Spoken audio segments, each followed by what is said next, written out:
there's never a good time to start spending money in Asia and investing, particularly when our own core markets are, a little bit subdued. And so my number one piece of advice for companies is make sure that you have a strong board and an aligned chairman with your strategy, because you're going to need that, because things go wrong along the journey of your Asia path of investment, and returns don't happen overnight. So they need to have patience and they need to have confidence. So that is an absolute prerequisite, in my view, for starting the journey. And I think a big learning for me is that even when you've got that and you embrace the journey, don't expect every stakeholder to really understand you're doing what you're doing. So you're going to have to get out there and be prepared to actually explain the challenges of doing business in Asia and also the benefits for doing so. China es el principal consumidor de materias primas y de cobre en particular del mundo. Nuestras exportaciones de China, nosotros somos el primer productor de cobre del mundo, producimos casi el 30% de cobre del mundo y el principal destino es China. La baja de la demanda y la baja del crecimiento de China ha afectado los precios y por lo tanto a la industria en general, y hemos tenido que ajustarnos. El ajuste ha ido por reducción de costos, por unas mejoras tecnológicas, en innovación. Ha sido un desafío y creo que ya nos hemos ajustado bastante. Pero la minería es cíclica y por lo tanto nosotros pensamos que en el futuro, ojalá más cercano que lejano, nuevamente tengamos mejores precios. Hay que tener presente que China ha bajado su nivel de crecimiento, pero el consumo sigue creciendo y creciendo sobre bases mucho más altas que antes. China creció 30 años al 10% y por lo tanto cuando ahora la demanda de cobre crece 3% es sobre una base mucho más grande y por lo tanto en cantidad son igual de significativas. 我们呢，希望通过模式创新和技术创新，让金融变得更加的可触及，更加的高效，更加的便利。那么我们覆盖的人群解决的问题呢，跟传统金融也有很大的不同。例如说，我们普惠金融业务主要是覆盖小微企业主、工薪阶层。参加职业培训的大学毕业生，农村的经济上活跃的农户等等。那么这些人群来讲呢，无论他们建立信用、获取资金的需求，保险、支付、理财等等需求，特别呢还有他们自身来讲内部管理和外部获客等等更好的做业务的需求来讲呢，都是普惠金融重要的要解决的问题。那么这个其实跟传统金融机构目标人群解决的问题很不一样。所以呢，我们说呢，更多的呢是一个有益的补充吧。We've had to cut costs dramatically, scale back capital spending on new projects, curtail high-cost production when that was required. So yes, the industry has adjusted. The big question is, how long will this period of adjustment last? Adjustment to the slower growth in China occurs, and the economic dislocation in Europe, and a slowdown in the US and Japan. All of those things, make us change now, but eventually, and that's the big question, when does eventually come into play? There's going to be a growing need for commodities. So as we slow down, we're also keeping our eye on the future as to what will be required. For us, that means to understand the resources that we have available to us, to do long-term planning because we have such a long time horizon for making investments, and be prepared to start spending money on new projects when the market requires it. La velocidad en que el cambio del negocio se da es lo que se va a discutir, ¿no es cierto? Para países como el nuestro, yo creo que es una ventaja, aunque va a ser disruptivo, ¿no es cierto?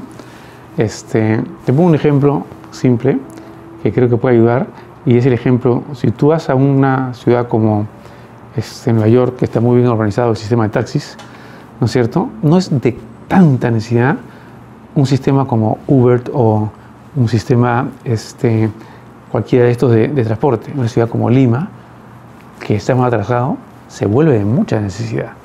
Va a regular más rápido el sistema de transporte porque el delta que tenemos es mayor.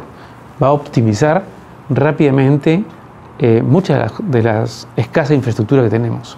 Y eso nos va a ayudar mucho a que el país dé un salto cualitativo. 我们其实是立足于所谓的新兴市场来发展起来的。那现在有一个非常好的机会，也就是我们前期一起做的，就是记忆家电的出售这个业务。那么这是我们在全球化很重要的一步。我们就是希望在每个地方都把海尔变成本土化的一个企业。那么在每个地方呢，不是传统的这种销售方式。 我把产品卖过去了，然后销售给他们，而是在每个地方呢，都是通过本土化的方式，变成为当地的一个消费者，为当地的这个社区经济，能够跟他建立零距离的这种关系，通过跟消费群体的沟通、互动、交互，形成一个大的一个生态圈，然后实现 共创共赢式的这个发展。 The internet has made things much more readily available and convenient for all of us. But I think some of the challenges in our business is that with the discount brokerage business being developed in other countries, I would imagine that it would be a matter of time before it comes to Vietnam. However, I think the benefit is abundant. Particularly in our case, where we can use data to detect, to study the behavior from customers, from investors, to be able to follow the money, so to speak, follow the investment flows, and so in turn we can make better recommendations, turn out better products for investors. I also feel it's worth noting is the Belt and Road Initiative promoted by the Chinese leaders. I believe that is going to bring a lot of opportunities for companies all over the world. The 65 countries, it's talking about 4.4 billion people, which is 63% of the world's population, but it's only about 30% of the world's GDP. So there's still a lot of upside. So I believe the Belt and Road Initiative, which is no longer just a concept, it's actually being implemented. If you look at the AIIB, the Silk Road Fund, and then we here in Hong Kong, particularly the TDC, we are playing a very active role in trying to build Hong Kong as a platform for investing into the Belt and Road countries. Fintech will come in various segments. The immediate one will be retail, and the immediate product and service will be more on payment and account management from fintech. There are hundreds of smart fintech with technology. Banks need to adapt. I think banks still have a lot of advantage, but we need to change the way we work. We have to be more agile.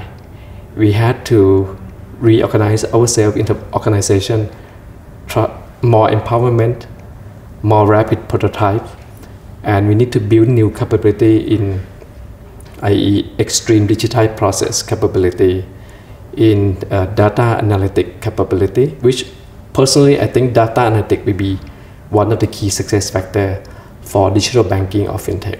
APAC is really at the center of a lot of innovation, the Internet of Things. But one area that's sort of risen up that I've seen is in the area of robotics.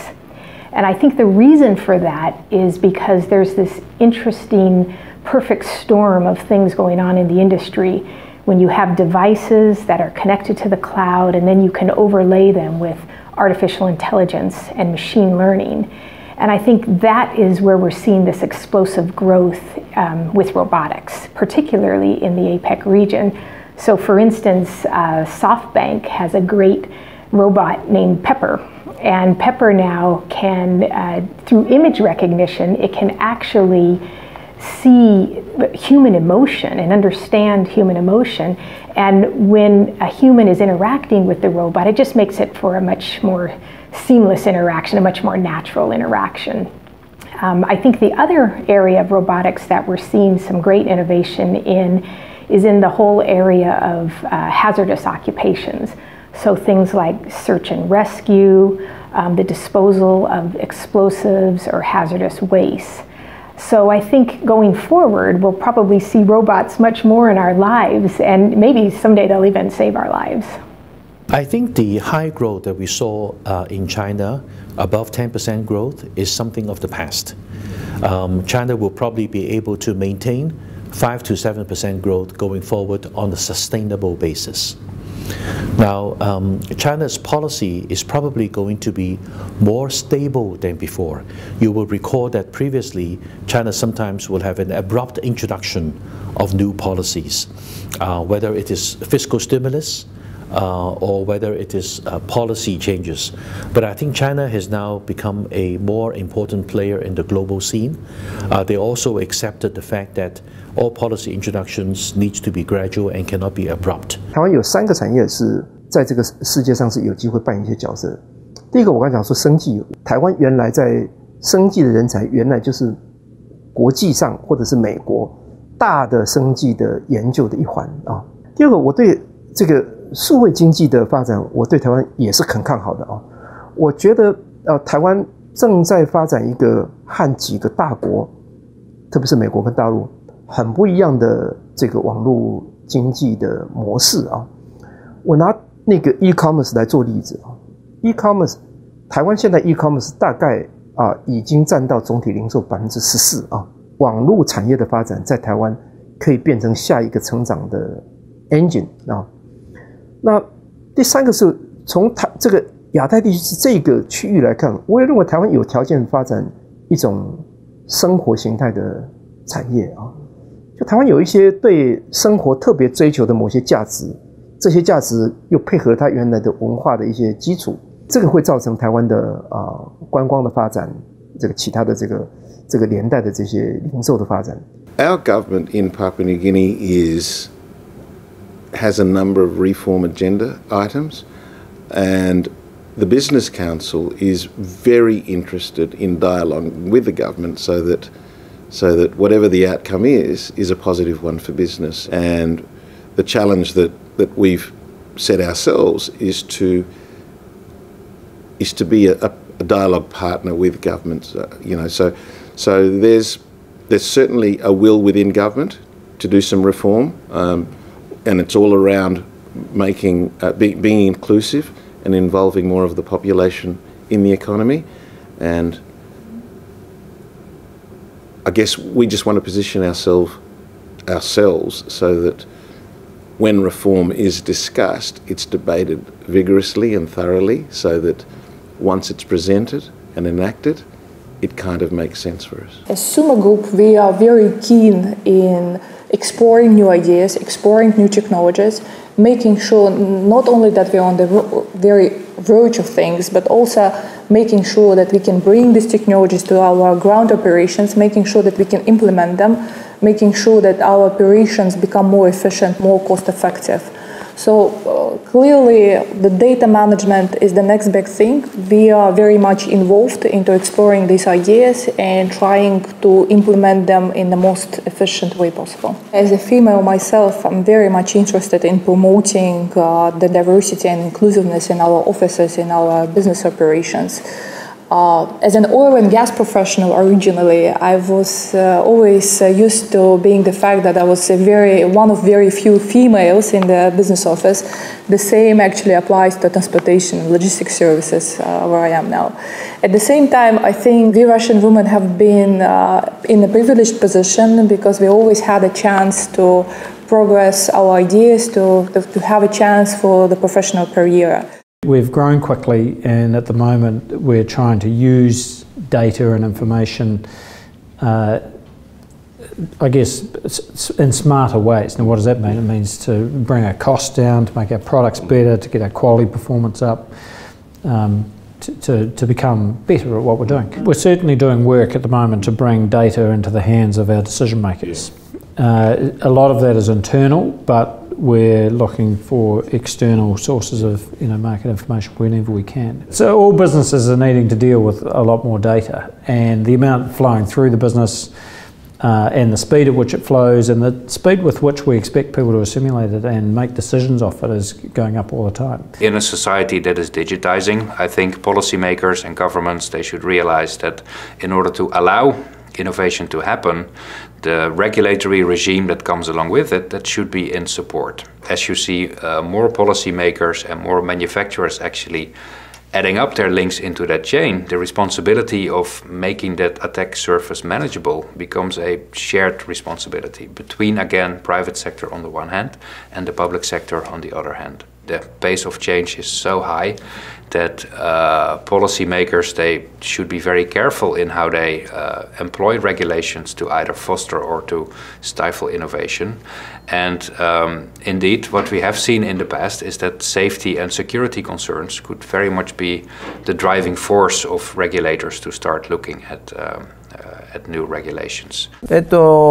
今よく言われているのはそのダイバーシティ、これはジェンダーであり、ナショナリティであり、他のやっぱり特性であったり、やっぱそのダイバーシティで組織としてはそれをうまく活用するインクルージョンっていう、その2面というのは非常に大事だと思うんですね。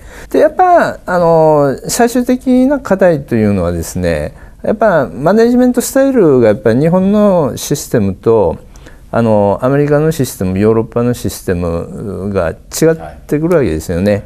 でこれはでもどっちにもそのメリットデメリットがあるんじゃないかというふうに思ってて、我々はやっぱりそのハイブリッドを目指したいなというふうに思います。でこれはやっぱ一概に日本のシステムはダメ、US のシステムはちょっと行き過ぎだなんていうことではなくて、それぞれメリットあるもんですから。やっぱそのハイブリッドでいい仕組みを考えていきたいなというふうに思います。